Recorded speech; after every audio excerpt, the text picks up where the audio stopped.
Hi everyone, I'm Mom from Millennial Mom, and today I'm back in the kitchen. What's on the menu? Easy Buffalo Cauliflower Bites. So easy, you may not even notice a difference. They're simple to make. You can serve them alongside the traditional boneless wings. So let's get cooking.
Wow, those turned out great.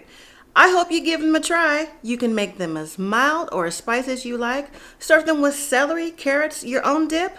Make them yours. They may never know. Don't forget to subscribe, comment, and share. Also, all our other videos as well if you haven't gotten a chance. Thank you again, and as always, live simply, be grateful.